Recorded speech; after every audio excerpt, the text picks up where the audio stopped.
সুপ্রিয় ছাত্ররা, আশা করি তোমরা ভালো আছো। তোমাদের সাথে আজকে আমি ইলেকট্রন আসক্তি নিয়ে আলোচনা করব। আজকের কেমিস্ট্রি ক্লাসে তোমাদের আগের ক্লাসে আমরা আয়নীকরণ শক্তি নিয়ে আলোচনা করছিলাম।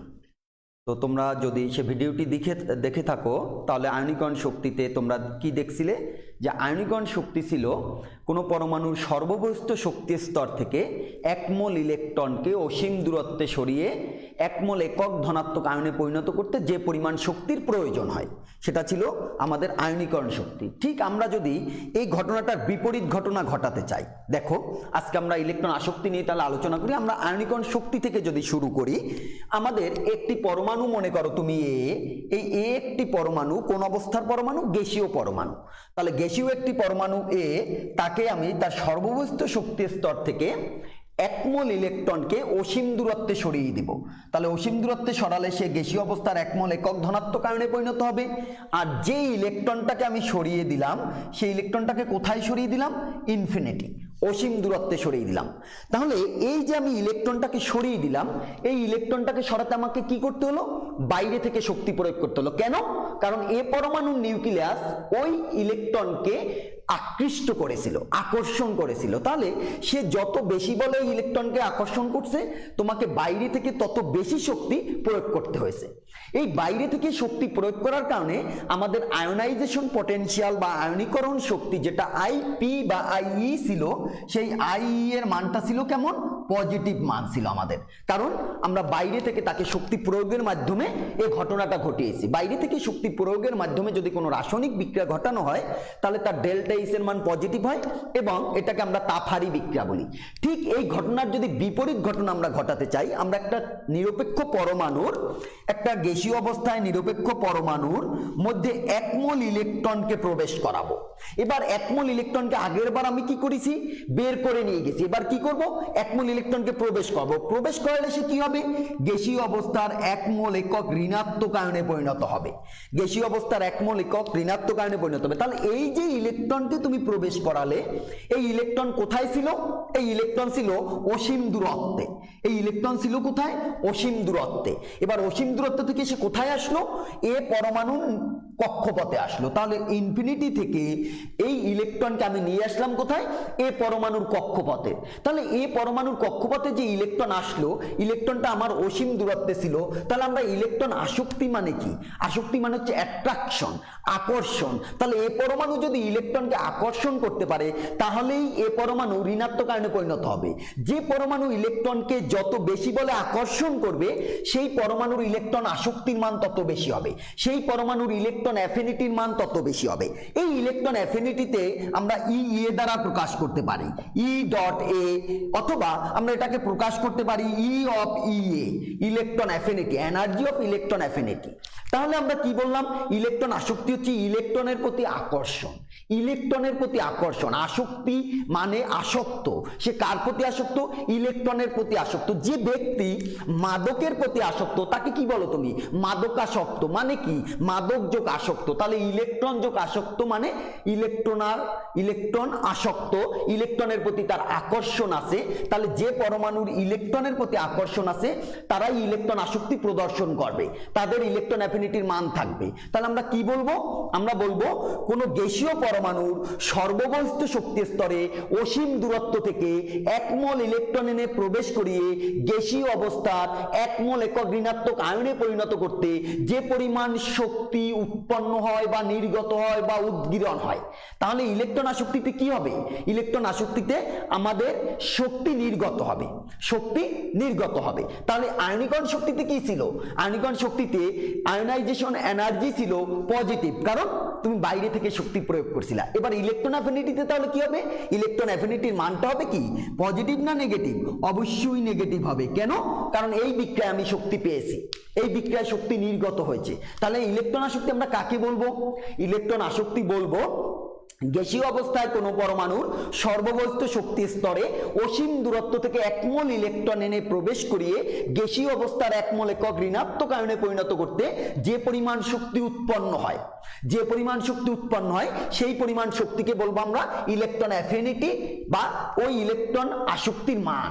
এখন যেহেতু শক্তি উৎপন্ন হয় তাহলে ইলেকট্রন অ্যাফিনিটির মান কেমন হবে? ইলেকট্রন অ্যাফিনিটির মান হবে ঋণাত্মক। এখন তোমার প্রশ্ন হচ্ছে স্যার ইলেকট্রন অ্যাফিনিটি, ইলেকট্রন অসীম দূরত্ব থেকে এই নিউক্লিয়াসের সর্ববস্তু শক্তি স্তরে আসলো, তাহলে ইলেকট্রনের শক্তি কেন নির্গত হচ্ছে? আমরা যদি একটা পরমাণুর কথা চিন্তা করি, দেখো এটা পরমাণুর নিউক্লিয়াস, এটা মনে করো নিউক্লিয়াসের পরে তার এটা একটা শক্তি স্তর, এটা আরেকটি শক্তি স্তর, এটা আরেকটি শক্তি স্তর। তুমি কি পড়ছো? তুমি বোর মডেলে এটা পড়ছো কিনা যে পরমাণুর ইলেকট্রন উচ্চ শক্তি স্তর থেকে যখন নিম্ন শক্তি স্তরে আসে তখন ওই ইলেকট্রন নিম্ন শক্তি স্তরে আসার সময় শক্তি নির্গত হয়। তাহলে এখানে কি হবে? আমাদের শক্তি নির্গত হবে। তার মানে আমরা কি ধারণা পেলাম? আমরা ধারণা পেলাম যে উচ্চ শক্তি স্তর থেকে ইলেকট্রন যখন নিম্ন শক্তি স্তরে চলে আসে সে শক্তি বিকিরণ করে। তাহলে এই যে শক্তি বিকিরণ করে, এই বিকিরিত শক্তিটা তুমি কি করতেছো? রাসায়নিক বিক্রিয়ায় পাচ্ছ। রাসায়নিক বিক্রিয়ায় যদি শক্তি উৎপন্ন হয় তখন তাকে তুমি কি বিক্রিয়া বলো? তাপ উৎপাদী বিক্রিয়া বলো। তাপ শক্তি যদি হয় তাহলে তাপ উৎপাদী বিক্রিয়া বলো। তাপ উৎপাদী বিক্রিয়ায় ডেল্টা এস এর মান কেমন হয়? নেগেটিভ হয়। এই কারণে যেহেতু উচ্চ শক্তি স্তর থেকে নিম্ন শক্তি স্তরে ইলেকট্রন আসতেছে, উচ্চ শক্তি স্তর কে? এখানে অসীম শক্তি স্তর। অসীমটা কি ছিল? উচ্চ শক্তি স্তর। সেখান থেকে কোথায় নিয়ে আসলা তুমি? ওই ইলেকট্রনকে পরমাণুর সর্ববস্তু শক্তি স্তরে নিয়ে আসলা। ওই ইলেকট্রনকে পরমাণুর সর্ববস্তু শক্তি স্তরে নিয়ে আসলা। তাহলে সে উচ্চ শক্তি স্তর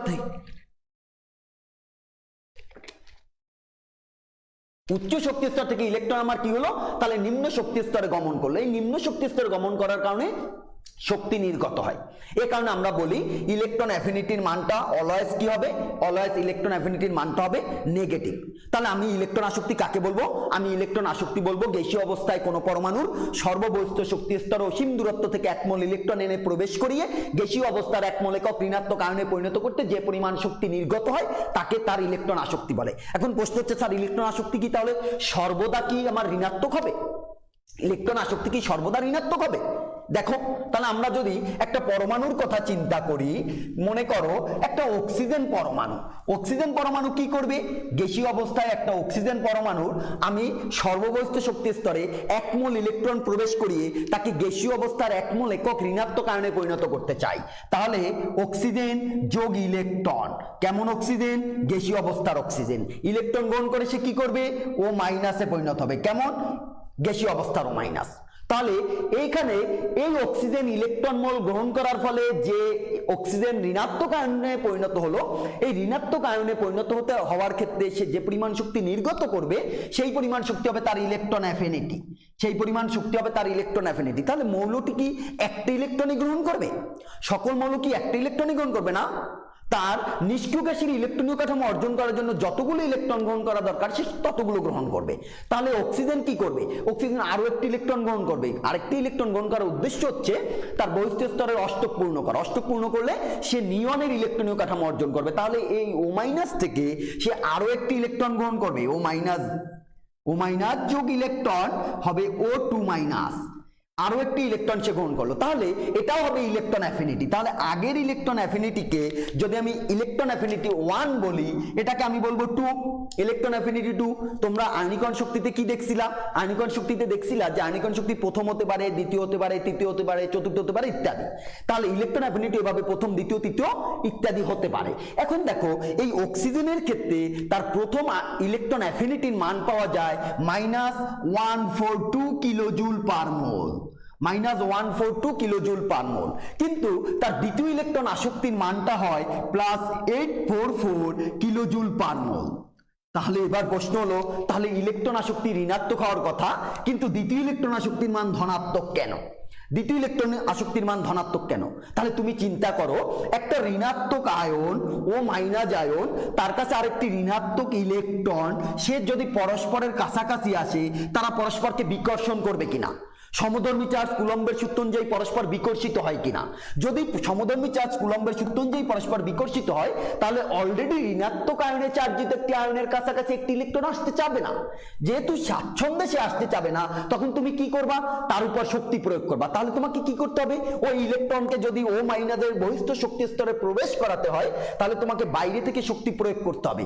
আর বাইরে থেকে শক্তি প্রয়োগের মাধ্যমে যদি কোনো বিক্রিয়া সংঘটিত হয় তার ডেল্টা এস এর মান কেমন হয়, পজিটিভ হয়। তাপ, যদি তাপ শক্তি আমরা প্রয়োগ করি তাহলে সেটা তাপহারী বিক্রিয়া হয়। তাহলে আমি বাইরে থেকে শক্তি প্রয়োগ করছি, স্বাভাবিকভাবে আমি কি করি, স্বাভাবিকভাবে যে কাজটা আমি না করতে পারি আমরা স্বভাবত সেখানে কি করি, আমার শক্তি প্রয়োগ করি, আমার পাওয়ার, আমার ক্ষমতা সেটা প্রদর্শন করি। তাহলে ইলেকট্রনকে ও মাইনাস আয়ন স্বাচ্ছন্দ্যে নিতে যখন চায় না তখন আমরা তাকে বাইরে থেকে শক্তি প্রয়োগের মাধ্যমে ওই অক্সিজেনকে বাধ্য করি এই ইলেকট্রনকে প্রবেশ করাতে, যার ফলে ও টু মাইনাস আয়নে পরিণত হয়। তাহলে এখানে অক্সিজেন এই ও ঋণাত্মক আয়নটি 1 মোল পরবর্তীতে ইলেকট্রন সে স্বাচ্ছন্দ্যে গ্রহণ করে না, তাকে বাধ্য করা হয়, বাইরে থেকে শক্তি প্রয়োগ করা হয়। এ কারণে তার এই ইলেকট্রন অ্যাফিনিটির মানটা ধনাত্মক হয়। তাহলে কখন ইলেকট্রন অ্যাফিনিটি ধনাত্মক হবে, ইলেকট্রন অ্যাফিনিটি ধনাত্মক তখনই হবে যখন ওই পরমাণুটি অথবা আয়নটি স্বাচ্ছন্দ্যে ইলেকট্রন গ্রহণ করবে না। তুমি তাকে বাধ্য করবা, বাইরে থেকে শক্তি প্রয়োগের মাধ্যমে তাকে বাধ্য করবা যখন, যে তুমি ইলেকট্রন নিতে বাধ্য, বাইরে থেকে শক্তি প্রয়োগ করছো, তখনই তার মানটা হয়ে যাবে পজিটিভ। তাহলে ওভারঅল যদি তুমি অক্সিজেনের ইলেকট্রন অ্যাফিনিটির মান ক্যালকুলেশন করো তাহলে তুমি দেখো তার ওভারঅল হচ্ছে 702 কিলোজুল পার মোল, অর্থাৎ তার মোট ইলেকট্রন আসক্তির মান ধনাত্মক। তাহলে যদি তোমাকে প্রশ্ন করা হয় ইলেকট্রন আসক্তি ঋণাত্মক কিন্তু অক্সিজেন ইলেকট্রন আসক্তি ধনাত্মক কেন, তখন তুমি বলবে অক্সিজেন পরমাণু 2 মোল ইলেকট্রন গ্রহণ করে, প্রথম মোল ইলেকট্রন গ্রহণ করে সে ঠিকই ঋণাত্মক শক্তি উৎপন্ন করে কিন্তু দ্বিতীয় মোল ইলেকট্রন গ্রহণের ক্ষেত্রে সে যেহেতু অলরেডি ঋণাত্মক চার্জে চার্জিত হয়ে যায়, এই কারণে সে দ্বিতীয় মোল ইলেকট্রনকে স্বাচ্ছন্দ্যে গ্রহণ করে না। এই কারণে আমরা বাইরে থেকে শক্তি প্রয়োগের মাধ্যমে তাকে ঋণাত্মক চার্জে চার্জিত করে থাকি। এই কারণে এই দ্বিতীয় ইলেকট্রন আসক্তির মানটা ধনাত্মক হয়। তাহলে যদি আমরা বাইরে থেকে শক্তি প্রয়োগের মাধ্যমে যদি তাকে ঋণাত্মক আয়নে পরিণত করে থাকি তাহলে তুমি বলো O2 মাইনাস এটা কি স্থিতিশীল না অস্থিতিশীল, এটা কি স্টেবল আয়ন না আনস্টেবল আয়ন, তুমি চিন্তা করে দেখো যে O2 মাইনাসটা এটা কি হবে, এটা স্থিতিশীল হবে না অস্থিতিশীল হবে, সেটা প্রশ্ন থাকলো। তাহলে আমাদের প্রথম মেসেজ হচ্ছে ইলেকট্রন আসক্তির সংজ্ঞা কি, দ্বিতীয় মেসেজ হচ্ছে ইলেকট্রন আসক্তি পরমাণুর ক্ষেত্রে দ্বিতীয় ইলেকট্রন আসক্তির মান অলওয়েজ কি হবে, পজিটিভ হবে। যে কোনো পরমাণুর দ্বিতীয় ইলেকট্রন আসক্তি, তৃতীয় ইলেকট্রন আসক্তি এগুলোর মান সবসময় ধনাত্মক হবে। তাহলে এবার আসো এই ইলেকট্রন আসক্তি কিসের উপর ডিপেন্ড করবে, ইলেকট্রন আসক্তি কি কি নিয়ামক দ্বারা পরিবর্তিত হতে পারে। তাহলে প্রথম যে নিয়ামক দ্বারা ইলেকট্রন আসক্তি পরিবর্তিত হয় প্রথমটা হচ্ছে পরমাণুর আকার। তাহলে প্রথমটা আমরা বলবো পরমাণুর আকার দ্বারা ইলেকট্রন আসক্তি নিয়ন্ত্রিত হয়। তাহলে পরমাণুর আকারের উপর ইলেকট্রন আসক্তির প্রভাব কি দেখো, মনে করো এটা একটি ছোট পরমাণু, এটা একটি বড় পরমাণু, তাহলে এটা এ এটা বি, এইটার নিউক্লিয়াস, এই এ পরমাণুর নিউক্লিয়াস। এবার তাদের মধ্যবর্তী অঞ্চলে অথবা এখানে একটি ইলেকট্রন অবস্থান করতেছে। তুমি খেয়াল করো এ পরমাণুর নিউক্লিয়াস থেকে ইলেকট্রনের দূরত্ব কি কম, কিন্তু বি পরমাণুর নিউক্লিয়াস থেকে ইলেকট্রনের দূরত্ব কি বেশি। তাহলে যার নিউক্লিয়াস থেকে ইলেকট্রন যত কাছে সে তত বেশি শক্তি প্রয়োগের মাধ্যমে ওই ইলেকট্রনকে কি করতে পারবে, গ্রহণ করতে পারবে। তাহলে এ ও বি পরমাণুর ক্ষেত্রে কার পক্ষে ওই ইলেকট্রনকে গ্রহণ করা সহজ, যার আকার ছোট। কেন, কারণ তার নিউক্লিয়াস থেকে ওই ইলেকট্রনের শক্তি, ওই ইলেকট্রনের দূরত্ব কম, তার নিউক্লিয়াস থেকে ওই ইলেকট্রনের দূরত্ব কম। এই দূরত্ব কম হওয়ার কারণে এ পরমাণু খুব সহজেই এই ইলেকট্রনকে আকর্ষণ করবে, কার তুলনায়, বি এর তুলনায়। তাহলে আকার যত ছোট হবে ইলেকট্রনকে আকর্ষণ করা তত কি হবে, সহজ হবে। তাহলে আকার যত ছোট হয় পরমাণুর ইলেকট্রনকে যত বেশি সে আকর্ষণ করবে তার ইলেকট্রন আসক্তির মান তত বেশি হবে। সে যত দ্রুত ইলেকট্রনকে গ্রহণ করবে তার ইলেকট্রন অ্যাফিনিটির মান তত বেশি হবে। তাহলে আকার যত ছোট হবে তার ইলেকট্রন অ্যাফিনিটির মান কি হবে, তার ইলেকট্রন অ্যাফিনিটির মান বৃদ্ধি পাবে। তাহলে আমরা বলতে পারি কি, আমরা বলতে পারি অ্যাটমিক সাইজ যত ডিক্রিজ হবে ইলেকট্রন অ্যাফিনিটি তত ইনক্রিজ হবে। আমরা বলতে পারি অ্যাটমিক সাইজ যত ডিক্রিজ হবে ইলেকট্রন অ্যাফিনিটি তত ইনক্রিজ হবে। তাহলে আমরা কি বলতে পারি, অ্যাটমিক সাইজ হলো ইলেকট্রন অ্যাফিনিটির ব্যস্তানুপাতিক। অ্যাটমিক সাইজ হলো ইলেকট্রন অ্যাফিনিটির ব্যস্তানুপাতিক। তাহলে তুমি কি জানো? তুমি জানো পরমাণুর একই পর্যায়ে বাম থেকে ডানে গেলে, পরমাণুর একই পর্যায়ে বাম থেকে ডানে গেলে পিরিয়ডিক টেবিলে পরমাণুর আকার কি হয়? হ্রাস পায়। এটা আমরা পরমাণুর আকার পর্যাবৃত্ত ধর্ম প্রথম দিনেই পড়ে আসছিলাম যে একই পর্যায়ে বাম থেকে ডানে গেলে পরমাণুর আকার হ্রাস পায়। তাহলে একই পর্যায়ে যদি আমি বাম থেকে ডানে যাই, দেখো একই পর্যায়ে বাম থেকে ডানে গেলে আমার পরমাণুর আকার যদি হ্রাস পায়, তাহলে আমার ইলেকট্রন অ্যাফিনিটির মান বৃদ্ধি পাবে। আমার ইলেকট্রন অ্যাফিনিটির মান বৃদ্ধি পাবে, তাই কিনা বলো? আবার দেখো তুমি একই গ্রুপে নিচ থেকে উপরে গেলে তোমার আকার কি হয়? একই গ্রুপে নিচ থেকে উপরে গেলে অ্যাটমিক সাইজ বৃদ্ধি পায়। তাহলে এখানে একই পর্যায়ে বাম থেকে ডানে গেলে অ্যাটমিক সাইজ হ্রাস পায়, ফলে ইলেকট্রন অ্যাফিনিটি বৃদ্ধি পায়। একই গ্রুপের ক্ষেত্রে উপর থেকে নিচে গেলে অ্যাটমিক সাইজ আমাদের বৃদ্ধি পায়। তাহলে তুমি বলো ইলেকট্রন অ্যাফিনিটি কি হবে? তাহলে অবশ্যই ইলেকট্রন অ্যাফিনিটি হ্রাস পাবে। ইলেকট্রন অ্যাফিনিটি আমাদের হ্রাস পাবে। তাহলে আমরা ইলেকট্রন অ্যাফিনিটির সম্পর্ক কি পড়লাম? ইলেকট্রন অ্যাফিনিটির সম্পর্ক পড়লাম যে ইলেকট্রন আসক্তি পর্যায় সারণীর একই পর্যায়ে বাম থেকে ডানে গেলে ক্রমান্বয়ে বৃদ্ধি পাবে। পর্যায় সারণী একই পর্যায়ে বাম থেকে ডানে গেলে ক্রমান্বয়ে বৃদ্ধি পাবে। কেন? অ্যাটমিক সাইজ হ্রাস পাবে। আবার একই গ্রুপ উপর থেকে নিচে গেলে অ্যাটমিক সাইজ হ্রাস পায়, ফলে ইলেকট্রন অ্যাফিনিটি কি হবে? একই গ্রুপে উপর থেকে নিচে গেলে ইলেকট্রন অ্যাফিনিটি মান কি হবে? অ্যাটমিক সাইজ, একই গ্রুপে উপর থেকে নিচে গেলে অ্যাটমিক সাইজ বৃদ্ধি পাবে। আমরা চিহ্নটা উল্টা দিয়েছি। অ্যাটমিক সাইজ একই গ্রুপে উপর থেকে নিচে গেলে বৃদ্ধি পাবে। যদি বৃদ্ধি পায় তাহলে ইলেকট্রন অ্যাফিনিটির মান আমার কি হবে? ইলেকট্রন অ্যাফিনিটি হ্রাস পাবে। ইলেকট্রন অ্যাফিনিটি হ্রাস পাবে। তাহলে ইলেকট্রন আসক্তির মান একই পর্যায়ে বামের থেকে ডানে বৃদ্ধি পাবে, একই গ্রুপে উপর থেকে নিচে হ্রাস পাবে, অর্থাৎ নিচ থেকে উপরে বৃদ্ধি পাবে। যদি তাই হয় তুমি চিন্তা করো তো, তাহলে লিথিয়াম এবং বোরন এই দুটির মধ্যে কার ইলেকট্রন আসক্তি বেশি? তুমি তোমার অ্যান্সার কমেন্টস বক্সে লেখো, লিথিয়াম এবং বোরনের মধ্যে কার ইলেকট্রন আসক্তি বেশি। আমরা পরবর্তীতে তোমার অ্যান্সারে আসবো এবং মিলাবো। লিথিয়াম এবং বোরনের মধ্যে কার ইলেকট্রন আসক্তি বেশি হবে? যদি একই পর্যায়ে বাম থেকে ডানে ইলেকট্রন আসক্তি বৃদ্ধি পায়, তাহলে এই দুটির মধ্যে কার ইলেকট্রন আসক্তি বেশি? আবার একই পর্যায়ের মৌল, একই গ্রুপের মৌল কার্বন এবং সিলিকন, একই গ্রুপের মৌল কার্বন এবং সিলিকন, তাদের ক্ষেত্রে তুমি বলছো কি একই গ্রুপে উপর থেকে নিচের দিকে গেলে একই গ্রুপে ইলেকট্রন আসক্তির মান হ্রাস পায়। তাহলে কার্বন এবং সিলিকন একই গ্রুপের মৌল, তাদের ক্ষেত্রে তাহলে ইলেকট্রন আসক্তি কি হবে? তুমি চিন্তা করো, কার্বন এবং সিলিকনের ক্ষেত্রে কার ইলেকট্রন আসক্তি বেশি হবে, কার কম হবে? তুমি তোমার উত্তর লিখে ফেলো, আমরা পরবর্তীতে মিলাবো। তাহলে আমাদের ইলেকট্রন আসক্তি প্রথম নির্ভরশীলতা হচ্ছে পরমাণুর আকারের উপর। পরমাণুর আকার যত ছোট হবে ইলেকট্রন আসক্তি তত বৃদ্ধি পাবে।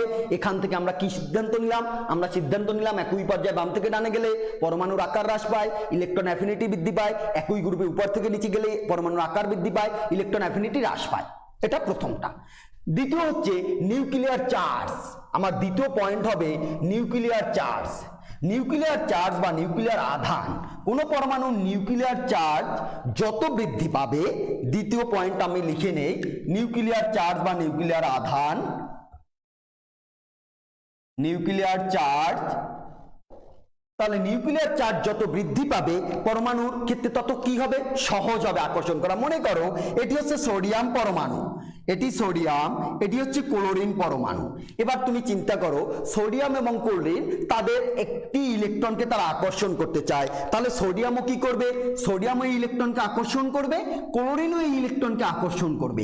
কিন্তু সোডিয়ামের ক্ষেত্রে তার নিউক্লিয়াসে প্রোটন কয়টা? প্রোটন হচ্ছে 11টা।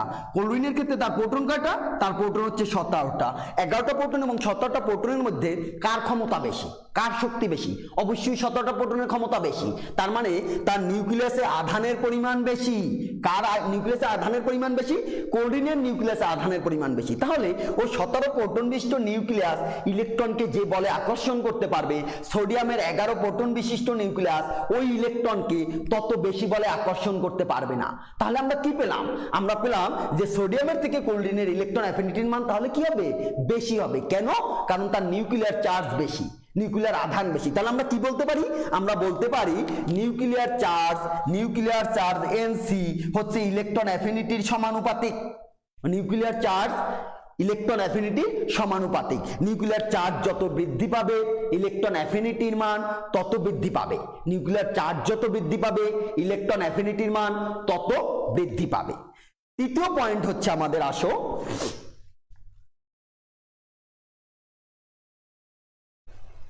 তৃতীয় পয়েন্ট হচ্ছে আমাদের ইলেকট্রন বিন্যাস। ইলেকট্রন বিন্যাস, তাহলে 3 নাম্বার পয়েন্ট আমাদের ইলেকট্রন বিন্যাস। খেয়াল করো তুমি, এবার ইলেকট্রন বিন্যাস যার স্থিতিশীল, মনে করো নিয়ন, নিয়ন তার ইলেকট্রনীয় কাঠামো 1s2 2s2 2p6। এবার দেখো নিয়ন তার বহিস্থ শক্তি স্তরে অষ্টক পূর্ণ অবস্থায় আছে, অষ্টক পূর্ণ অবস্থা আছে। এবার সবাই কিন্তু অষ্টক পূর্ণ করতেই চায়, সকল পরমাণুই অষ্টক পূর্ণ করতে চায়। সকল পরমাণু কেন আয়ন তৈরি করে, কেন রাসায়নিক বন্ধন তৈরি করে, তাদের উদ্দেশ্য কি, রাসায়নিক বন্ধন কেন দরকার? কারণ তার রাসায়নিক বন্ধন দরকারের মূল কারণই হচ্ছে সে স্থিতিশীলতা অর্জন করতে চায়। কার মতো স্থিতিশীল হতে চায়? নিষ্ক্রিয় গ্যাসের মতো স্থিতিশীল হতে চায়। তাহলে নিষ্ক্রিয় গ্যাসগুলো কি স্থিতিশীল, অধিক স্থিতিশীল। এ কারণে যে কোনো পরমাণু, যে কোনো আয়ন ওই নিষ্ক্রিয় গ্যাসের ইলেকট্রনীয় কাঠামো অর্জন করতে চায়। এবার যদি নিয়নকে তুমি কি করো, একটি ইলেকট্রন তাকে গ্রহণ করতে বাধ্য করো, তাহলে নিয়ন ঋণাত্মক আয়নে পরিণত হবে।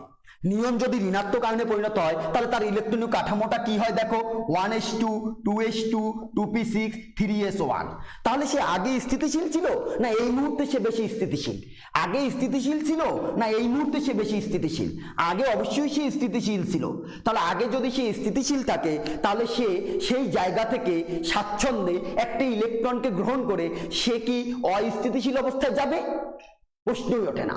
কারণ সে আগে যেখানে ছিল সেখানে সে ভালো ছিল, আগে যেখানে সে ছিল সেখানে সে ভালো ছিল।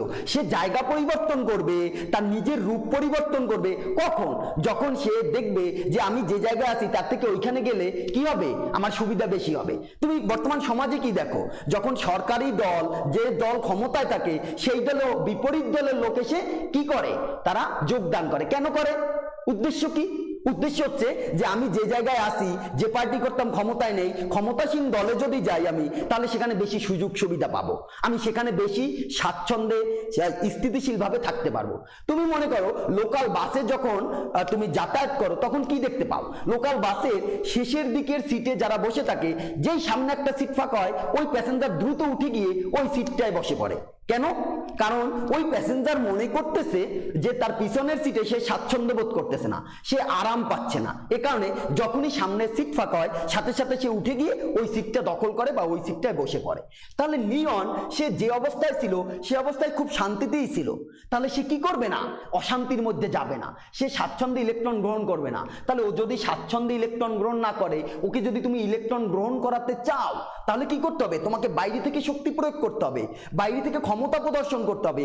বাইরে থেকে শক্তি প্রয়োগের মাধ্যমে যদি ঘটনা ঘটানো হয় তাহলে তুমি জানো সেটা তাপহারি ঘটনা ঘটবে, ডেল্টা এস এর মান পজিটিভ হবে। তাহলে নিয়নের ইলেকট্রন অ্যাফিনিটি কি হবে, নিয়নের ইলেকট্রন অ্যাফিনিটি অবশ্যই পজিটিভ হবে।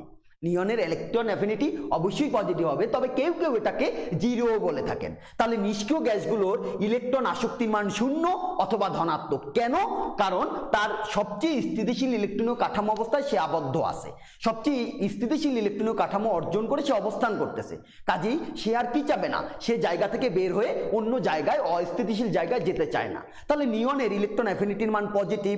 নোট করো, নিয়নের ইলেকট্রন অ্যাফিনিটি পজিটিভ। তাহলে নিয়ন যদি পজিটিভ ইলেকট্রন অ্যাফিনিটি প্রদর্শন করে, তুমি বলো তো তাহলে আর্গনের ইলেকট্রন অ্যাফিনিটি কেমন হবে? প্রশ্ন, তুমি তোমার উত্তর লিখে ফেলো, আর্গনের ইলেকট্রন অ্যাফিনিটি কেমন হবে। এখন তোমরা কি জানো, তোমরা জানো যে পরমাণুর ক্ষেত্রে তার স্থিতিশীল অবস্থা হচ্ছে ফুলফিল্ড অবস্থা। তার স্থিতিশীল অবস্থা হচ্ছে ফুলফিল্ড অবস্থা, অর্থাৎ সে সবচেয়ে স্থিতিশীল তখনই হবে যখন তার বহিঃস্থের ইলেকট্রনীয় কাঠামো পূর্ণ থাকবে। এর পরের অবস্থা তার স্থিতিশীল কি, হাফ ফিল্ড অবস্থা। এটা তোমাদের আলোচনা করা হয়েছে। তাহলে হাফ ফিল্ড অবস্থায় মনে করো নাইট্রোজেন, নাইট্রোজেনের কথা তুমি চিন্তা করো। নাইট্রোজেন ইলেকট্রনীয় কাঠামো লেখো, ইলেকট্রন বিন্যাস 1s2 2s2 2p3, 1s2 2s2 2p3। তাহলে নাইট্রোজেন কি, নাইট্রোজেনের বহিঃস্থ ইলেকট্রনীয় কাঠামো কেমন, স্থিতিশীল। কেন স্থিতিশীল? কারণ সে হাফ ফিল্ড। তাহলে সে কি পূর্ণ স্থিতিশীল? না, পূর্ণ স্থিতিশীল না। কিন্তু পূর্ণ স্থিতিশীল নিষ্ক্রিয় গ্যাসের পরের স্থিতিশীল অবস্থায় সে অবস্থান করতেছে। তাহলে এই নাইট্রোজেনকে যদি আমি একটা ইলেকট্রন গ্রহণ করে নাইট্রোজেন ঋণাত্মক আয়নে পরিণত করাই তাহলে কি হবে? তাহলে হবে 1s2 2s2 2p4 1s2 2s2 2p4। এবার তুমি তাকাও তো বাবা, এখানে 2p3 আর 2p4 এর মধ্যে কে বেশি স্থিতিশীল? নিশ্চয়ই হাফ ফিল্ড বেশি স্থিতিশীল। তাহলে নাইট্রোজেন যে জায়গায় আছে সে জায়গায় সে বেশি স্থিতিশীল অবস্থায় আছে। তাহলে নাইট্রোজেন কি করবে? সেই স্থিতিশীল জায়গা থেকে অস্থিতিশীল জায়গায় যেতে চাইবে না। যদি না চায় তাহলে নাইট্রোজেনের ইলেকট্রন অ্যাফিনিটি কেমন হবে? অবশ্যই জিরো অথবা পজিটিভ হবে। তাহলে নাইট্রোজেনের ইলেকট্রন অ্যাফিনিটি অফ নাইট্রোজেন এটা হবে পজিটিভ। নোট করো, নাইট্রোজেনের ইলেকট্রন অ্যাফিনিটি হবে পজিটিভ। তাহলে আমরা কি পেলাম? আমরা পেলাম যে নিষ্ক্রিয় গ্যাসগুলোর ইলেকট্রন আসক্তির মান শূন্য অথবা ধনাত্মক, আবার নাইট্রোজেন ইলেকট্রন আসক্তির মান শূন্য অথবা ধনাত্মক হতে পারে। তুমি এবার গ্রুপ 2 এর ক্ষেত্রে তাকাও। গ্রুপ 2 এর মৌলগুলো কারা? তুমি চিন্তা করো। গ্রুপ 2 এর মৌলগুলো হচ্ছে তোমার মনে করো বেরিলিয়াম। বেরিলিয়ামের ইলেকট্রন বিন্যাস যদি তুমি করো তাহলে 1s2 2s2। এবার দেখো তো বেরিলিয়াম যদি বেরিলিয়াম আয়ন তৈরি করে B- তাহলে তার ইলেকট্রনিক কাঠামো কি হচ্ছে? 1s2 2s2 2p1। আচ্ছা বলো তো, তাহলে সে কে কোন অবস্থায় বেশি স্থিতিশীল ছিল? পূর্বের অবস্থায় না বর্তমান অবস্থায়? অবশ্যই পূর্ব অবস্থায়। কেন? কারণ তার ইলেকট্রন দ্বারা অরবিটাল পূর্ণ ছিল। এবার যে ইলেকট্রন সে গ্রহণ করছে সেখানে তো সে পূর্ণ অবস্থায় নেই, অর্ধপূর্ণ অবস্থায় নেই। তাহলে বেরিলিয়াম কেন বেরিলিয়াম মাইনাস আয়ন তৈরি করবে? তাহলে কি বেরিলিয়াম স্বাচ্ছন্দ্যে সেটা করবে? না। তাহলে যদি তুমি ওকে বাধ্য করো তাহলে করবে। তোমার শক্তি বেশি, তুমি বাইরে থেকে শক্তি প্রয়োগ করছো ওর উপরে, তাহলে ওর ঋণাত্মক আয়নে পরিণত হবে। তাহলে বাইরে থেকে শক্তি প্রয়োগ করতে হবে। তার মানে কি? ওর ইলেকট্রন অ্যাফিনিটিও কি হবে? ধনাত্মক হবে অথবা জিরো হবে।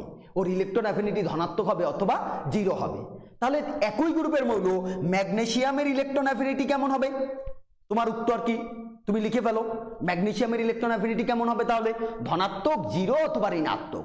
যে স্বাচ্ছন্দ্যে ইলেকট্রনকে গ্রহণ করবে তার ইলেকট্রন অ্যাফিনিটি হবে ঋণাত্মক। যে স্বাচ্ছন্দ্যে এই ঘটনা ঘটাতে চাইবে না তার ক্ষেত্রেই কিন্তু পজিটিভ ভ্যালু চলে আসবে।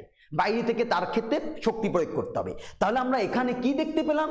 আমরা দেখতে পেলাম গ্রুপ 2, গ্রুপ 15 এবং গ্রুপ 18 তারা এ ধরনের ব্যতিক্রমধর্মী আচরণ করে।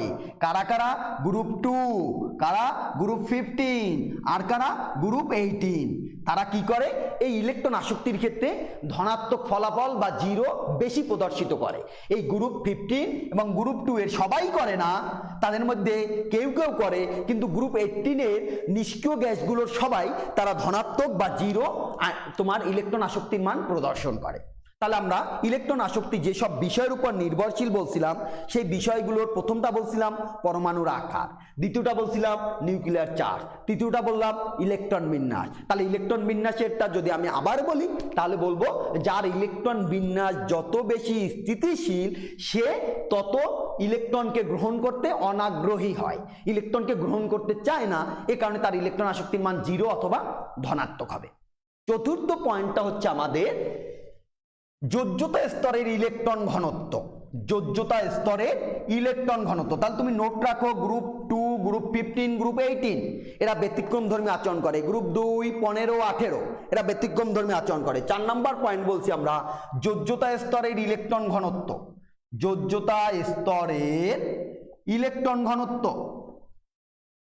এবার তুমি খেয়াল করো যোজ্যতা স্তরের ইলেকট্রন ঘনত্বের উপর ইলেকট্রন অ্যাফিনিটি কিভাবে ডিপেন্ড করতেছে। মনে করো ফ্লোরিন, ক্লোরিন, ব্রোমিন, আয়োডিন এই চারটি মৌলের তুমি জানো যে তাদের আকার ক্রমান্বয়ে উপর থেকে নিচের দিকে বৃদ্ধি পায়। তাহলে তাদের অ্যাটমিক সাইজ কি হচ্ছে? অ্যাটমিক সাইজ ইনক্রিজ হচ্ছে। তাহলে তার ইলেকট্রন অ্যাফিনিটির মান কি হবে? অবশ্যই ইলেকট্রন অ্যাফিনিটির মান এদিকে ডিক্রিজ হবে, হ্রাস পাবে, ইলেকট্রন অ্যাফিনিটি হ্রাস পাবে। তাহলে ফ্লোরিনের থেকে ক্লোরিনের ইলেকট্রন আসক্তি কম হওয়ার কথা, ক্লোরিন থেকে ব্রোমিনের কম হওয়ার কথা, ব্রোমিন থেকে আয়োডিনের আরো কম হওয়ার কথা। কিন্তু বাস্তবে কি ঘটে?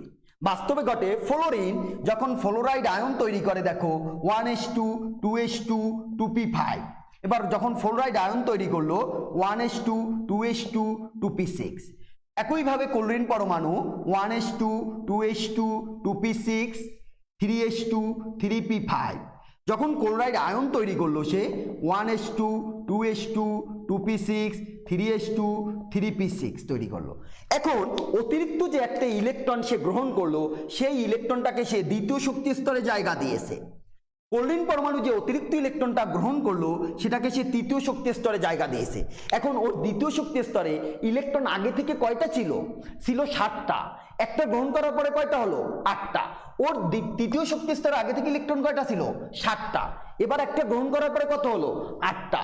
তাহলে তুমি বলো দ্বিতীয় শক্তি স্তরের আকার বড় না তৃতীয় শক্তি স্তরের আকার বড়? অবশ্যই প্রধান কোয়ান্টাম সংখ্যা n এর মান বৃদ্ধির সাথে সাথে পরমাণুর আকার বৃদ্ধি পেতে থাকে, শক্তি স্তরের আকার বড় হয়। তাহলে n এর মান 2, n এর মান 3, তাহলে এটার আকার হবে বড়, এটার আকার হবে ছোট, এটার আকার হবে বড়। তাহলে আমরা যদি তার কক্ষপথের পরিধি দেখি, যার আকার ছোট তার কক্ষপথের পরিধিও ছোট, যার আকার বড় তার কক্ষপথের পরিধিও বড়। এবার এই ছোট আকারের মধ্যে কয়টা ইলেকট্রন ছিল আগে থেকে? 7টা। 1টা 2টা 3টা 4টা 5টা 6টা 7টা। আর এখানে কয়টা ইলেকট্রন ছিল? ক্লোরিনের ক্ষেত্রেও 7টা ইলেকট্রন ছিল, 4 5 6 7টা ছিল। এবার তুমি কি করছো? ফ্লোরিনের এই বস্তু শক্তি স্তরে অতিরিক্ত একটি ইলেকট্রন নিয়ে আসছো, ওর একটি বস্তু শক্তি স্তরে অতিরিক্ত ইলেকট্রন নিয়ে আসছো। কিন্তু ফ্লোরিন পরমাণুর ক্ষেত্রে জায়গা ছোট, এ কারণে অতিরিক্ত একটি ইলেকট্রন যখন আসে সেই অতিরিক্ত ইলেকট্রনটি পূর্বের 7টি ইলেকট্রনের সাথে অধিক বিকর্ষণে লিপ্ত হয়, অধিক বিকর্ষণে লিপ্ত হয়। কিন্তু ক্লোরিন পরমাণুর ক্ষেত্রে এই জায়গা বড় হওয়ার কারণে অতিরিক্ত একটি ইলেকট্রন সেখানে অধিক বিকর্ষণে লিপ্ত হতে পারে না বা হয় না। তাহলে না হওয়ার কারণে তাহলে ফ্লোরিন পরমাণু যখন ফ্লোরাইড আয়ন তৈরি করলো, ওই একটি অতিরিক্ত ইলেকট্রন গ্রহণ করার ফলে তার যে পরিমাণ শক্তি প্রয়োগ করার কথা ছিল, তার যে পরিমাণ শক্তি নির্গত করার কথা ছিল, সেই পরিমাণ শক্তি সে নির্গত করতে পারতেছে না। কেন? কারণ ওইটা গ্রহণ করার ফলে তার মধ্যে একটা অশান্তি অস্বস্তির সৃষ্টি হয়েছে। তাহলে ওইটা ম্যানেজ করার জন্য তার কিছু পরিমাণ শক্তি খরচ হয়ে যায়, এ কারণে ফ্লোরিনের ইলেকট্রন অ্যাফিনিটির মান ক্লোরিন থেকে হ্রাস পেয়ে যায়। এ কারণে ফ্লোরিনের ইলেকট্রন অ্যাফিনিটির মান হচ্ছে -328 কিলোজুল পার মোল, 328 কিলোজুল পার মোল। কিন্তু ক্লোরিন পরমাণুর ইলেকট্রন অ্যাফিনিটির মান হচ্ছে -349 কিলোজুল পার মোল। এই মাইনাস মানে কিন্তু ম্যাথমেটিক্সের মাইনাস ভ্যালু না, এই মাইনাস আমাকে নির্দেশ করতেছে যে এটা শক্তি নির্গত হয়েছে। তার মানে 328 আর 349 কিলো জুল শক্তির মধ্যে 349 বলো, কিন্তু তুমি যদি ম্যাথমেটিক্যালি ধরো -328 এর থেকে তো -349 ছোট, তাহলে কিন্তু হবে না। এই মাইনাস আমাদের ওই মান নির্দেশ করতেছে না। তাহলে ফ্লোরিনের ইলেকট্রন আসক্তির মানটা কি হচ্ছে? ফ্লোরিনের ইলেকট্রন আসক্তির মানটা ক্লোরিনের থেকে কমে যাচ্ছে। প্রায় তোমাকে এই প্রশ্ন দিবে এবং এখান থেকে এই প্রশ্নটা খুব কমন হচ্ছে যে ফ্লোরিনের ইলেকট্রন আসক্তি ক্লোরিন থেকে কম কেন? তাহলে একটাই কম কারণ হচ্ছে তার কক্ষপথের আকার ছোট, তার কক্ষপথের আকার বড়, একটা অতিরিক্ত ইলেকট্রন বেশি বিকর্ষণে লিপ্ত হতে পারে না, কারণ তার জায়গা বেশি থাকে। আকার ছোট, একটা ইলেকট্রন অতিরিক্ত ইলেকট্রন অধিক বলে বিকর্ষিত হয়, যার ফলে এখানে শক্তি কিছুটা খরচ হয়। এখন তোমাদের মনে প্রশ্ন হতে পারে, তাহলে স্যার ক্লোরিন থেকে ব্রোমিনের আকার তো আরো বড়, সেখানে তো অতিরিক্ত একটি ইলেকট্রন আরো কম বিকর্ষণ করবে, তাহলে ক্লোরিন থেকে ব্রোমিনের ইলেকট্রন আসক্তি কেমন হবে? তুমি বলো, তোমার বাসায় তোমরা 8 জন ব্যক্তি আসো, 8 জন ব্যক্তির জন্য তোমার বাসাটা 8টা বেডরুম আছে, তোমার বন্ধুর বাসায় 10টা বেডরুম আছে, তারাও ব্যক্তি 8 জন। একজন ব্যক্তি একটা বেডরুমেই তো ঘুমাবে, একটা রুমই তো তার যথেষ্ট। তাহলে তোমার বাসায় যে 8টা রুম আছে 8 জনের জন্য যথেষ্ট। এবার তোমার বন্ধুর বাসায় 10টা রুম আছে, সেখানে ব্যক্তি 8 জন, ওখানে 2টা রুম অতিরিক্ত আছে, তাতে কি ওই 8 জন আর ঘুমানোর জন্য কোনো সুবিধা হচ্ছে না? তাহলে ক্লোরিন পরমাণুর আকার যতটুকু, তাতে 8টি ইলেকট্রন যথেষ্টভাবে থাকতে পারে বিকর্ষণ ব্যতীত। তাহলে ব্রোমিনের আকার তার থেকে বড়, তাতে কি? কারণ ক্লোরিনের ক্ষেত্রে তো বিকর্ষণ হচ্ছে না, ব্রোমিনের ক্ষেত্রে হবে না। সেক্ষেত্রে ক্লোরিনের আকার ছোট হওয়ার কারণে ব্রোমিনের থেকে তার ইলেকট্রন আসক্তির মানটা কি হবে? ব্রোমিনের ইলেকট্রন আসক্তি ক্লোরিন থেকে ছোট হবে। তাহলে আমরা কি দেখলাম? গ্রুপের ক্ষেত্রে 17 নং গ্রুপ এ ধরনের ব্যতিক্রমধর্মী আচরণ করে। তাহলে 17 নং গ্রুপের ক্ষেত্রে যদি আমরা দেখি, তাহলে কি ঘটনা ঘটতেছে? দেখো, ঘটনা যেটা ঘটতেছে, তার ক্লোরিনের ইলেকট্রন আসক্তির মান সবচেয়ে বেশি হচ্ছে। ক্লোরিন, তারপরে ফ্লোরিন, তারপরে ব্রোমিন, তারপরে আয়োডিন। আমি যদি এদের কার্ভটা দেখতে চাই, তাহলে ইলেকট্রন অ্যাফিনিটি বনাম অ্যাটমিক নাম্বার, দেখো ইলেকট্রন অ্যাফিনিটি বনাম অ্যাটমিক নাম্বার, তাহলে ফ্লোরিনের ক্ষেত্রে এ ধরনের একটা কার্ভ পাওয়া যাচ্ছে। এই তাহলে এখানে কে কে অবস্থান করতেছে? এখানে ফ্লোরিন, এখানে ক্লোরিন, এখানে ব্রোমিন, এখানে আয়োডিন, এখানে অ্যাস্টাটিন। এই ধরনের তারা ইলেকট্রন অ্যাফিনিটির কার্ভ প্রদর্শন করে।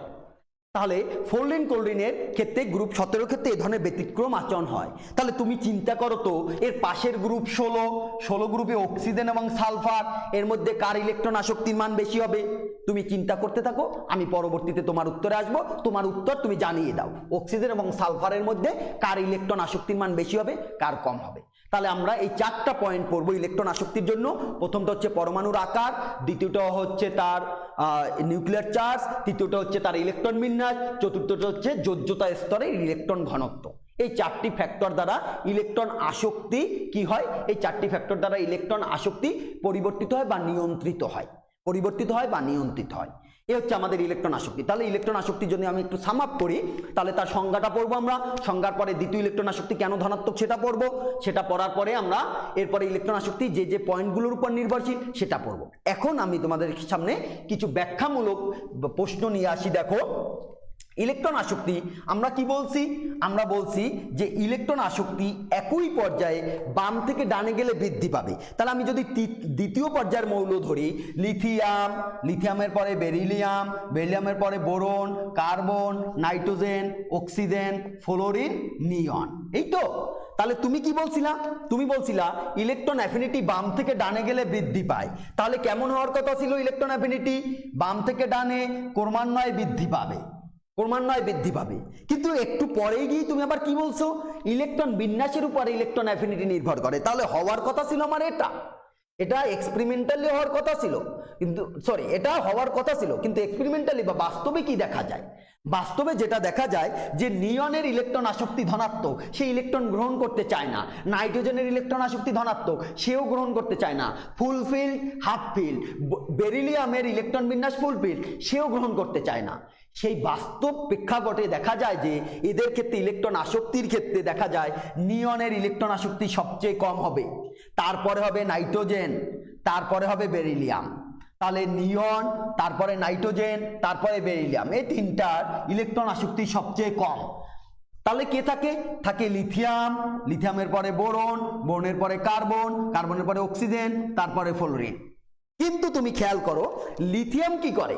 লিথিয়ামের ইলেকট্রন বিন্যাস 1s2 2s1, বোরনের ইলেকট্রন বিন্যাস 1s2 2s2 2p1, এই তো। এবার যদি লিথিয়াম আয়ন হয়, তুমি খেয়াল করো লিথিয়াম আয়ন যদি হয় তার ইলেকট্রন বিন্যাসটা হয়ে যায় 1s2 2s2। বোরন যদি আয়ন হয় তার ইলেকট্রন বিন্যাস হয় 1s2 2s2 2p2। এবার তুমি দেখো তো কার বহিঃস্থ ইলেকট্রনিক কাঠামো বেশি স্থিতিশীল, 2s2 না 2p2? অবশ্যই 2s2। তাহলে লিথিয়াম আর বোরনের মধ্যে কার ইলেকট্রনের প্রতি আকর্ষণ বেশি থাকবে?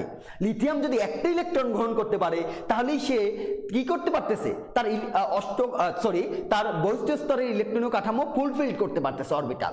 তাহলে লিথিয়ামের ইলেকট্রন আসক্তির মানটা বোরনের থেকে বেশি হয়, লিথিয়ামের ইলেকট্রন আসক্তির মানটা বোরনের থেকে বেশি হয়। তাহলে এই দ্বিতীয় পর্যায়ের মৌলগুলো সত্যিকার ক্রম কি হচ্ছে? তাহলে হচ্ছে নিয়ন, নিয়নের থেকে নাইট্রোজেন, নাইট্রোজেন থেকে বেরিলিয়াম, বেরিলিয়ামের থেকে বোরন, বোরনের থেকে লিথিয়াম, লিথিয়ামের থেকে কার্বন, তারপর অক্সিজেন, তারপর ফ্লোরিন। এই হচ্ছে তার সত্যিকারের ক্রম, দ্বিতীয় পর্যায়ের মৌলগুলোর ইলেকট্রন আসক্তির সত্যিকারের ক্রম। আমরা যদি একটু লেখচিত্রের মাধ্যমে দেখি, দেখো তাহলে লেখচিত্রের মাধ্যমে যদি তাকে দেখি, এদিকে ইলেকট্রন অ্যাফিনিটি আমার বৃদ্ধি পাবে, এদিকে হচ্ছে অ্যাটমিক নাম্বার বৃদ্ধি পাবে। তাহলে এই হচ্ছে হাইড্রোজেন, হাইড্রোজেনের থেকে আমার হিলিয়ামের ক্ষেত্রে কম হবে। হিলিয়ামের ক্ষেত্রে কম হওয়ার পরে হিলিয়ামের পরে আমার হবে লিথিয়াম, লিথিয়ামের মানটা হবে বেশি, বেশির পরে হবে বেরিলিয়াম, বেরিলিয়ামের পরে হবে বোরন, বোরনের পরে হবে আমার কার্বন, কার্বনের পরে হবে নাইট্রোজেন, নাইট্রোজেনের পরে হবে তোমার অক্সিজেন, এরপরে ফ্লোরিন। তাহলে আমার মৌলগুলো কে কে দেখো, hydrogen, helium, lithium, beryllium, boron, carbon, nitrogen, oxygen, fluorine. আবার নিয়নের ক্ষেত্রে কি হবে? নিয়নের ক্ষেত্রে এই ইলেকট্রন অ্যাফিনিটির মানটা হ্রাস পেয়ে যাবে, এটা হবে নিয়নের ক্ষেত্রে। এভাবে আমরা কার্ভ দেখতে পাই। অর্থাৎ তুমি আয়নীকরণ শক্তির মধ্যে যেভাবে কার্ভগুলো অনেক বেশি ফ্লাকচুয়েট করছিল, ইলেকট্রন অ্যাফিনিটির ক্ষেত্রেও কার্ভগুলো এভাবেই ফ্লাকচুয়েট করতে থাকে। ইলেকট্রন অ্যাফিনিটির ক্ষেত্রে কার্ভগুলো এভাবেই ফ্লাকচুয়েট করতে থাকে। তাহলে তোমাকে আমি কি বলছিলাম, তোমাকে বলছিলাম গ্রুপ, তিনটি গ্রুপের কথা মনে রাখতে, গ্রুপ 2, গ্রুপ 15, গ্রুপ 18, তাদের ক্ষেত্রে এ ধরনের ব্যতিক্রমধর্মী আচরণ ইলেকট্রন অ্যাফিনিটির ক্ষেত্রে দেখা যায়, ইলেকট্রন অ্যাফিনিটির ক্ষেত্রে দেখা যায়। তাহলে এগুলো আমাদের দ্বিতীয় পর্যায়ের মৌলগুলো, ইলেকট্রন আসক্তির কার্ভ এবং তাদের মান সত্যিকারের ক্রম যেটা সেটা। এবার আমরা যদি একটু গ্রুপের ক্ষেত্রে চিন্তা করি, তোমরা দেখো গ্রুপের ক্ষেত্রে যদি চিন্তা করি তাহলে কি দাঁড়ায়। গ্রুপের ক্ষেত্রে যদি চিন্তা করি, মনে করো গ্রুপের ক্ষেত্রে আমরা মনে করো গ্রুপ 17 পরে কি দেখলাম আমরা, ফ্লোরিন, ক্লোরিন, ব্রোমিন, আয়োডিন। তাহলে 17তে দেখলাম এরা ব্যতিক্রমধর্মী আচরণ করে, ফ্লোরিন থেকে ক্লোরিন। তাহলে group 16 oxygen sulphur, group 15 nitrogen phosphorus, group 14 carbon silicon, group 13 boron aluminium. তাদের ক্ষেত্রে কি হবে, তাদের ক্ষেত্রে কি হবে, যদি ক্লোরিনের ইলেকট্রন আসক্তি ফ্লোরিন থেকে বড় হয় তাহলে একই কারণে অক্সিজেনের ইলেকট্রন আসক্তি সালফারের থেকে ছোট হবে, একই কারণে ফসফরাসের ইলেকট্রন আসক্তি নাইট্রোজেন থেকে বড় হবে, একই কারণে কার্বন ইলেকট্রন আসক্তি সিলিকন থেকে বড় হবে, কার্বনের ছোট হবে, সিলিকনের বড় হবে, একই কারণে বোরনের থেকে অ্যালুমিনিয়ামের বড় হবে। তাহলে এই পর্যায়ের তৃতীয় পর্যায়ের মৌলগুলোর প্রত্যেকটা গ্রুপের 13 থেকে 17 পর্যন্ত প্রত্যেকটা গ্রুপের এই তৃতীয় পর্যায়ের মৌলটির ইলেকট্রন আসক্তির মান প্রথমটি থেকে বড় হচ্ছে, প্রথমটি থেকে বড় হচ্ছে। তাহলে প্রত্যেকটা গ্রুপের 13 থেকে 17 নম্বর গ্রুপ পর্যন্ত প্রত্যেকটা গ্রুপের দ্বিতীয় এবং তৃতীয় পর্যায়ের মৌলগুলো এই ধরনের ব্যতিক্রমধর্মী আচরণ করে। তাহলে অক্সিজেন থেকে সালফারের বেশি, নাইট্রোজেন থেকে ফসফরাস বেশি, কার্বন থেকে সিলিকন বেশি, বোরন থেকে অ্যালুমিনিয়াম বেশি। কিন্তু পরীক্ষায় তোমার এই একটাই আসে, ফ্লোরিন ক্লোরিন, ফ্লোরিন ক্লোরিন। এটা এই যে শুরু থেকে পৃথিবী সৃষ্টির শুরু থেকে বাংলাদেশে শুরু হয়েছে, এটা চলমান আছে। এরপরে কোনো প্রশ্নকর্তা স্যার এদিকে আর জানি না, তারা এই ফ্লোরিন ক্লোরিনের মধ্যেই আছেন, তোমরাও এর মধ্যে থাকলেই পরীক্ষায় হয়ে যাবে জিপিএ 5, কোনো বিষয় না, এগুলো আর না শিখলেও চলবে। কিন্তু তোমরা দেখো তাহলে প্রত্যেকটা গ্রুপের ক্ষেত্রেই এ ধরনের ব্যতিক্রমধর্মী আয়োজন হয় বা এই ধরনের ব্যতিক্রমধর্মী আচরণ তারা করে থাকে। তাহলে 16 গ্রুপের ক্ষেত্রে যদি আমরা কার্ভটা খেয়াল করি, দেখো 16 গ্রুপের ক্ষেত্রে তাহলে কার্ভটা কেমন হবে, তাহলে তোমার এটা ছিল অ্যাটমিক নাম্বার, এটা ছিল আমাদের কি ইলেকট্রন অ্যাফিনিটি। 17 গ্রুপের কার্ভটা কেমন ছিল, ফ্লোরিন ক্লোরিন এভাবে ছিল, ফ্লোরিন ক্লোরিন এভাবে ছিল, এটা ছিল ফ্লোরিন, এটা ক্লোরিন, এটা ছিল ব্রোমিন, এটা ছিল আয়োডিন। তাহলে 16 গ্রুপের ক্ষেত্রেও এ ধরনের কার্ভ তুমি পাবে। কি পাবে, oxygen, oxygen, sulphur, selenium, tellurium, polonium. তাহলে দেখো oxygen, sulphur, selenium, tellurium, polonium. এবার দেখো এই কার্ভটার দিকে একটু তাকাও, এটার ক্লোরিনের পরেই ফ্লোরিনের অবস্থান, তারপরে কিন্তু ব্রোমিন। কিন্তু এক্ষেত্রে তা না, এক্ষেত্রে কিন্তু অক্সিজেনের ইলেকট্রন অ্যাফিনিটি সবার থেকে কম, অক্সিজেনের ইলেকট্রন অ্যাফিনিটি 16 নং গ্রুপে সবার থেকে কম হয়ে যায়। ওই গ্রুপের সকল সদস্যের মধ্যে অক্সিজেনের ইলেকট্রন অ্যাফিনিটি সবচেয়ে কম হয়। তাহলে এই হচ্ছে আমাদের গ্রুপগুলোর ক্ষেত্রে ব্যতিক্রমধর্মী আচরণ। এবার যদি তোমাকে আমি দেখাই, তোমাকে প্রশ্ন করতে পারে নিষ্ক্রিয় গ্যাসগুলোর ইলেকট্রন আসক্তির মান এত উচ্চ, এত নিম্ন কেন? তখন তোমাকে ব্যাখ্যা আমি দিয়ে আসছি যে নিষ্ক্রিয় গ্যাসগুলোর ক্ষেত্রে ইলেকট্রন আসক্তির মান নিম্ন হওয়ার কারণ বা জিরো বা ধনাত্মক হওয়ার কারণ হচ্ছে তারা স্থিতিশীল অবস্থায় আছে। তারা কোন অবস্থায় আছে? স্থিতিশীল। এবার যদি তোমাকে প্রশ্ন করে তাহলে হ্যালোজেনগুলোর ক্ষেত্রে এত উচ্চ কেন?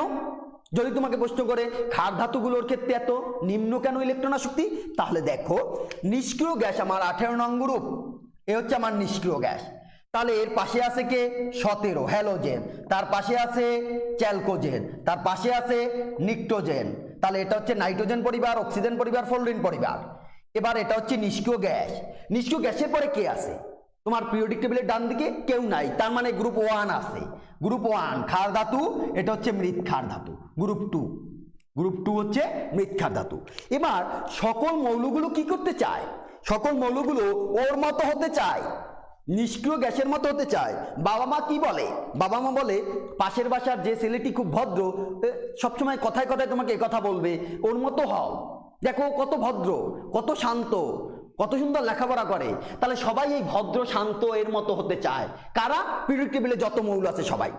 18 নং গ্রুপের মৌলগুলোর মতো হতে চায়। তাহলে 17 নং গ্রুপের মৌলগুলো কি করে?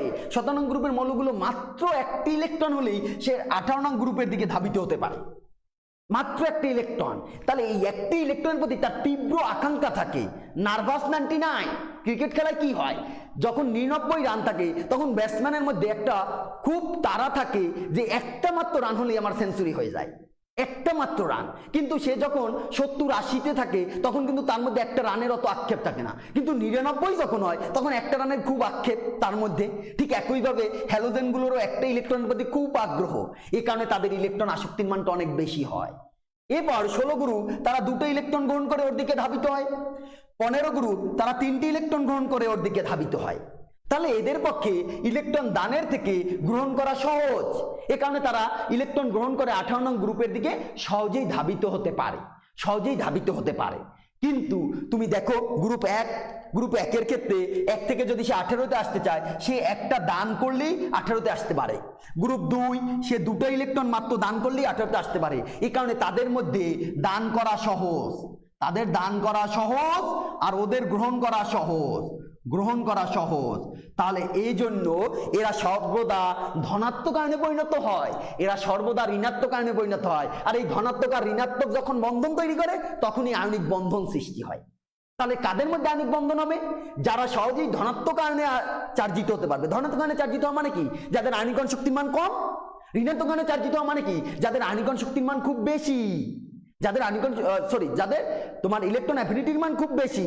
তাহলে তারা খুব সহজেই কি করবে?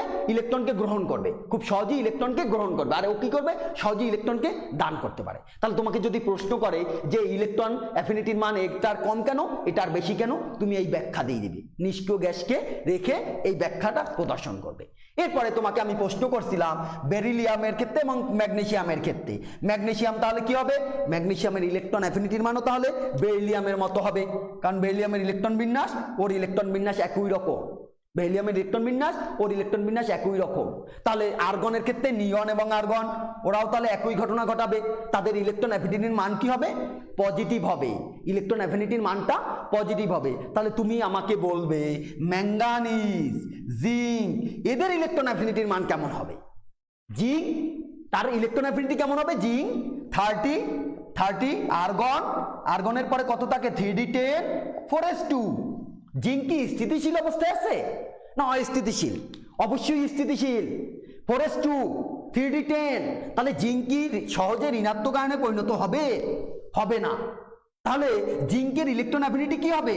জিঙ্কের ইলেকট্রন অ্যাফিনিটি অলওয়েজ পজিটিভ হবে, কারণ সে স্থিতিশীল ইলেকট্রনীয় কাঠামো অর্জন করে, কারণ সে স্থিতিশীল ইলেকট্রনীয় কাঠামো অর্জন করে। এ কারণে তার ইলেকট্রন অ্যাফিনিটির মানটা হয় positive. Manganese same 3d5 4s2, তাহলে স্থিতিশীল ইলেকট্রনীয় কাঠামো। তাহলে যাদের স্থিতিশীল ইলেকট্রনীয় কাঠামো তাদের ইলেকট্রন অ্যাফিনিটির মানটা পজিটিভ, তাদের ইলেকট্রন অ্যাফিনিটির মানটা পজিটিভ অথবা জিরো। তাহলে তোমাকে এখন এই মোটামুটি ইলেকট্রন অ্যাফিনিটি, তোমাকে আমি যদি আরেকটা প্রশ্ন করি, দেখো তোমাকে আমি বললাম লিথিয়াম আয়ন এবং বোরন এর আয়ন এর মধ্যে কে বেশি স্থিতিশীল? তোমাকে প্রশ্ন করতে পারে দুটি আয়নের মধ্যে কে বেশি স্থিতিশীল। তাহলে লিথিয়াম আয়নে তুমি ইলেকট্রন বিন্যাস করো 1s2 2s2, বোরনের ইলেকট্রন বিন্যাস করো 1s2 2s2, বোরন 2p2। তাহলে দেখো লিথিয়াম আয়নের ইলেকট্রনীয় কাঠামো 2s2 সর্ববস্তু শক্তি স্তরে, ওর হচ্ছে 2s2 2p2। তাহলে স্থিতিশীলতা কার বেশি? লিথিয়াম আয়নের বেশি। তাহলে ও মোর স্টেবল দেন বোরনের আয়ন। লিথিয়াম আয়নের স্টেবিলিটি কি হবে? বোরন আয়নের থেকে বেশি হবে, বোরন আয়নের থেকে বেশি হবে। এই হচ্ছে ইলেকট্রন অ্যাফিনিটির মোটামুটি যে জায়গাগুলো টাচ করা দরকার ছিল, আমার মনে হয় আমি সব জায়গাগুলোই টাচ করছি। তোমরা যদি এ পর্যন্ত পড়ো যথেষ্টের পরেও যথেষ্ট। তাহলে আমরা যদি পিরিয়ডিক টেবিলের কথা একটু চিন্তা করি, তাহলে পিরিয়ডিক টেবিলে কোন মৌলটির ইলেকট্রন আসক্তি সবচেয়ে বেশি? আমরা এর আগের টপিকে আয়নীকরণ শক্তি পড়ছিলাম। তাহলে দেখো এটা ছিল আমাদের পিরিয়ডিক টেবিল,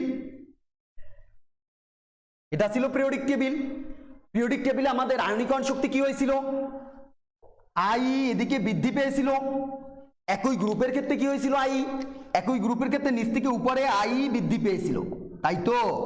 কিন্তু ইলেকট্রন অ্যাফিনিটির ক্রমও সেম, ইলেকট্রন অ্যাফিনিটিও একই পর্যায়ে বাম থেকে ডানে বৃদ্ধি পায়, একই গ্রুপে নিচ থেকে উপরের দিকে গেলে বৃদ্ধি পায়। আয়নাইজেশন এনার্জির ক্ষেত্রে আমরা বলছিলাম এই কারণে সর্ব ডানের এবং একই গ্রুপে সর্ব উপরের মৌলটির আয়নীকরণ শক্তির মান সবচেয়ে বেশি হবে। তাহলে সে কে ছিল? সে ছিল হিলিয়াম, যার আই সবচেয়ে বেশি কোথায়? পিরিয়ডিক টেবিলে। এবার তুমি বলো তাহলে ইলেকট্রন অ্যাফিনিটি কোন মৌলটি সবচেয়ে বেশি হবে? ইলেকট্রন অ্যাফিনিটি তাহলে বাম থেকে ডানে বৃদ্ধি পাবে। বৃদ্ধি পেলে আমার ডানে আছে কারা? 18 গ্রুপ। 18 গ্রুপের ইলেকট্রন প্রতি কোনো আকর্ষণ নেই, তোমাদের বলাই হয়েছে। তাহলে এরপরের আকর্ষণ কার? 17, কারণ মাত্র একটা দরকার, মাত্র একটা ইলেকট্রন দরকার। তাহলে 17 এদের ইলেকট্রন অ্যাফিনিটি সবচেয়ে বেশি হবে। ওই পর্যায়ের হ্যালোজেন পরিবারের সদস্যের ইলেকট্রন অ্যাফিনিটির মান সর্বোচ্চ হবে। এই হ্যালোজেনগুলোর মধ্যে তাহলে একই গ্রুপে নিচ থেকে উপর দিকে গেলে ইলেকট্রন অ্যাফিনিটি বৃদ্ধি পাবে। তাহলে একই গ্রুপে উপর থেকে ফ্লোরিনের হওয়ার কথা ছিল, কিন্তু ক্লোরিনের বেশি হলো। কেন? পরিধি ছোট। তাহলে আমার যে দ্বিতীয় মৌলটি ক্লোরিন, তার ইলেকট্রন অ্যাফিনিটির মান সর্বোচ্চ, তার ইলেকট্রন অ্যাফিনিটি সর্বোচ্চ। তাহলে সর্বোচ্চ ইলেকট্রন অ্যাফিনিটি পরের সারির কোন মৌলটি প্রদর্শন করবে? ক্লোরিন। সবচেয়ে আয়নীকরণ শক্তি কে প্রদর্শন করছিল বেশি? হিলিয়াম। তাহলে এই হচ্ছে তো আমাদের ইলেকট্রন আসক্তি লেকচার। আজকে এই পর্যন্ত থাকবে। এটা তোমরা বই থেকে পড়ে নিবে, আমার এই ভিডিও থেকে দেখে এরপরে বইটা পড়ে নিবে। আমরা পরবর্তী লেকচারে তড়িৎ ঋণাত্মকতা এবং যোজ্যতা নিয়ে আলোচনা করব। তো সবাই ভালো থেকো এবং বাসায় থেকে একটু একটু করে লেখাপড়া করো।